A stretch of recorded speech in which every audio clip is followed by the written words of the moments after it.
Welcome to FailCraft, the podcast where we dive into the messy, real side of success and explore how setbacks become the stepping stones to growth and clarity. Today's guest has a story of resilience that is frankly just breathtaking. Margie Allman is the author of the upcoming book, The Sufferfest: How Sex, Drugs, and Triathlon Saved My Life.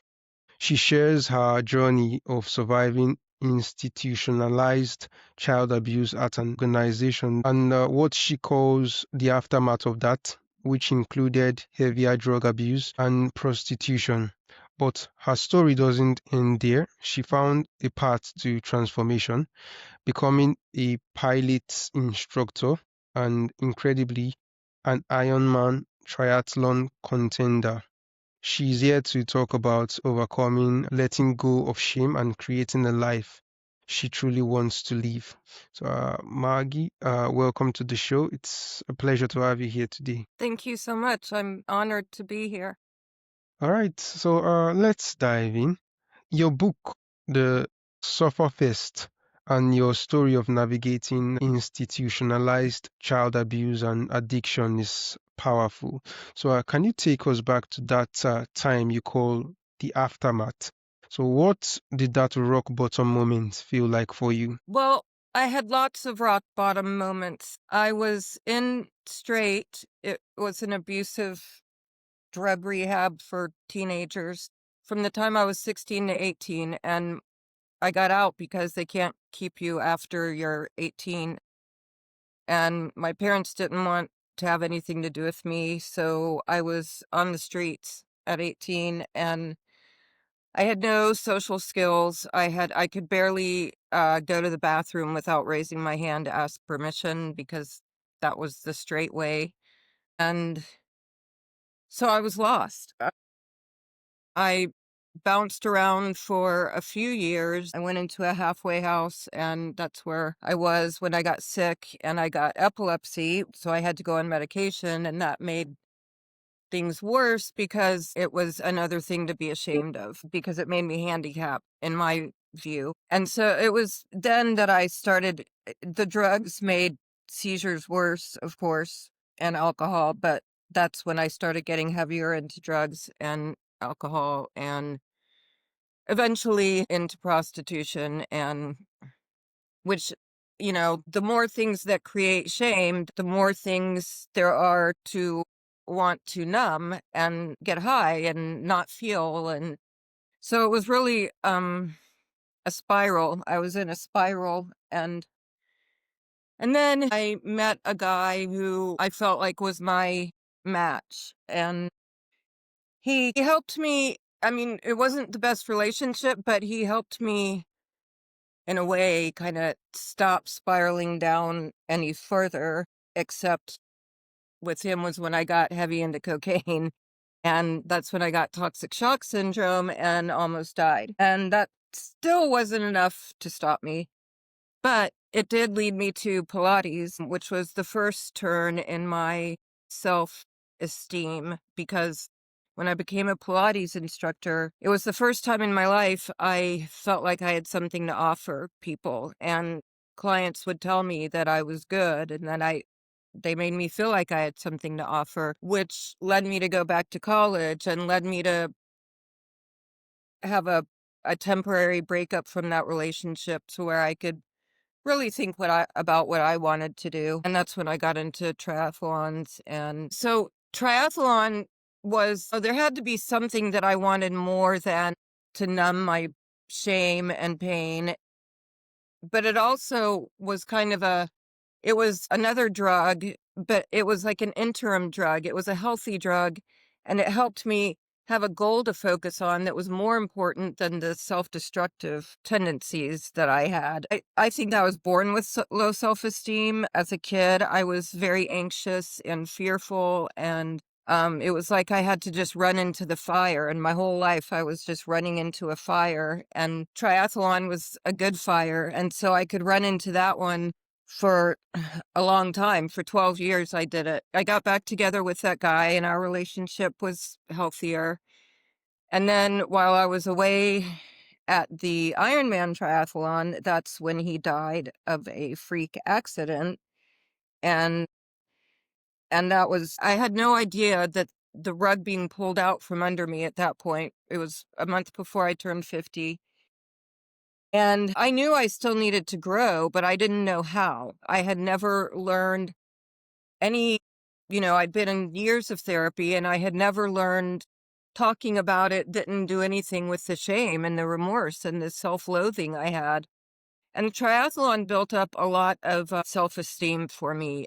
It made me feel powerful and strong, and along with the Pilates, making me feel like I had something to offer, I was beginning to feel like a different person, not just the person that committed all the wrongs of my past, but now I had a good resume I was building on. I'd gone back to college and finished it and become a Pilates instructor and a triathlete. And so I had some good. And then after he died, I moved back to be with my family. My parents were aging, obviously. And I didn't know either that that was going on my resume of good. It showed me what kind of person I was because I didn't want to be there. I moved back across the country. I hated it, but I knew that this was where I was supposed to be. So I was there for my parents through the last 8 years of their life, 7 years. And that was really important. And in my 50s was when I discovered some online self-help tools that helped me. I always believed that I deserved all the bad that happened to me. I believed it was my fault because I just couldn't get life right. So obviously there was something wrong with me. And I found this work that helped me understand that there was nothing wrong with me. There was just some things in life I didn't know how to deal with, and I made bad decisions, but that didn't make me a bad person. But I never believed that for some reason until the decade of my 50s. So cumulatively over those few years, it really helped reshape my self-image. I still have to deal with the guilt and shame and remorse of my past, but it's no longer how I see myself. I see myself as an incredible woman now who survived a lot of circumstances and came out on the other side. And my message that I like to share, I mean, I wrote this book not just to throw my story out there, but to give a message. I mean, it took me until my 50s to find self-worth, true self-worth. And if I had given up or taken my life before then, I wouldn't have gotten here. So sometimes hanging in there is the best thing. Like the best thing I did in my whole life is just hang in there. And I'm really lucky I had my family. They were very supportive, even though my parents made the decision to put me in straight, which to me, no kid deserves to be in a place like that. And I think a lot of people agree with that. But they did what they felt they had to do to save my life at the time. And afterwards, were always very loving and kept telling me to get back up and keep going. And my sister, and I feel like my family is a big part of why I survived life, the first 50 years of my life. And I'm so thankful to be here. And now I'm living a life of my dreams. And I'm so grateful to be here. All right, thanks for sharing your story. So you talk about letting go of shame. So how did the physical pain and discipline of training for an Ironman help you process the emotional pain and shame from your past? There's something about that's why I titled the book The Sufferfest. It's a cycling term that you're like miserable, cycling all these miles, working your hardest, and you keep going. You keep suffering. It's the Sufferfest. And so I took that term and applied it to life. And I felt like spiritually, emotionally, psychologically, while I was putting in those miles, doing the Sufferfest physically, it was kind of wringing out all this yuck that I had in me. It was like there was yuck that just lived in me, and the confidence and the sense of accomplishment of doing the physical work and then looking back and to train for a triathlon, you have a training schedule, and every week it changes. It gets harder and harder, and then you back off. And to be able to check off those training days and that sense of accomplishment started to override my sense of failure at life. Finally, I wasn't failing at something, and it was a badass thing. Like, I felt so strong that I feel like the endorphins bled over into my psyche. That's the only way I can put it. All right. So, on top of everything, you also faced epilepsy, nearly dying from toxic shock syndrome, and then a month before your 50th birthday, losing your partner of 22 years. So, how did the resilience you already built help you navigate those fresh waves of grief and adversity? So the epilepsy, it went away like in my early 40s, and that's the only reason I could do Ironman. I wouldn't have been able to do that kind of training on that medication. So that was its own blessing. Mm. Yeah, they said I survived toxic shock because what I didn't say is I had started running when I was 12. I was always a physical kid, and they said I survived toxic shock because my heart was so strong and I had some good muscle mass.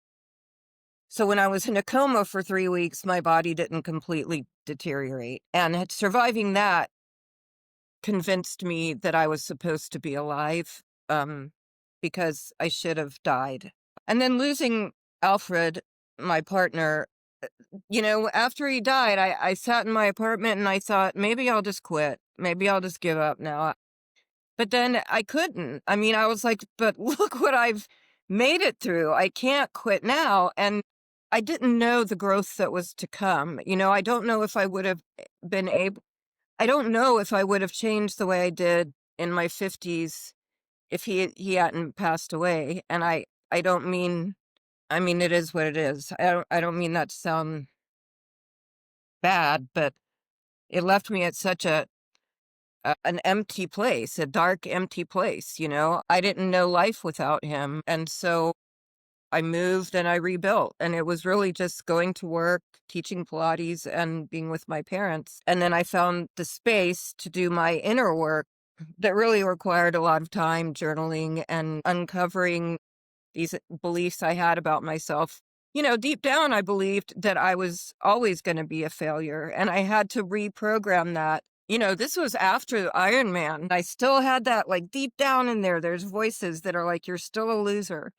And this work helped me go into deep meditations and re-speak to myself, speak differently, and it worked. So, for the person listening right now who is stuck in their own quote unquote aftermath, so maybe they are buried in shame or addiction and just can't see a way out of it. So, what is the first piece of advice you would give to someone like that? So here's the thing about exercise, because I know when I was in my own addiction, it's almost impossible to get out of alone. And that's why so many don't. But the thing about exercise is you don't have to think about it. You just have to open the door and go outside and start moving. And that's why I suggest that, because you don't have to go like change your way of thinking or convince yourself that you're capable of whatever, because all of us, most of us can walk, and most of us can open the door and go outside and just put it into action. Exercise changes us physiologically, things happen physically, but also in the brain, a lot of things change. And I believe it's a worthy endeavor, even if you don't have a goal, just to get out there and move. And it might take a long time, but it's a start. Every journey begins with a single step. And I know that sounds boring and pat, but it really, just keep moving, just keep going.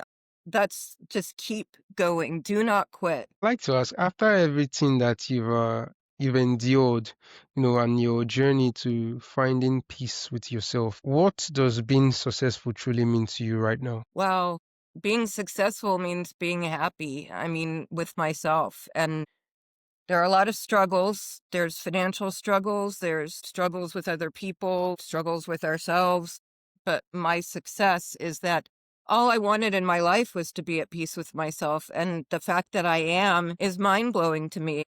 Search for something that speaks to you that will help you out of this trap, this mental trap, because I believe we get trapped in ourselves and our own ideas, and just to be free of that and not believing all the self-hate is success.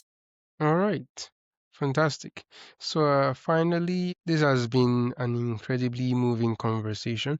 So, for our listeners who want to follow your journey, connect with you, or learn more about your forthcoming book, The Sufferfest, so where is the best place for them to go? On social media, I'm Margie Allman. Everywhere, I'm just Margie Allman, my name, and run on. I don't have a website right now for the book, but I will eventually. It'll be the Sufferfest, or you can find it under Margie Allman. All right, Margie. It was really a great time having a conversation with you, and I appreciate you coming on the podcast today. Thank you so much for having me. It was an honor.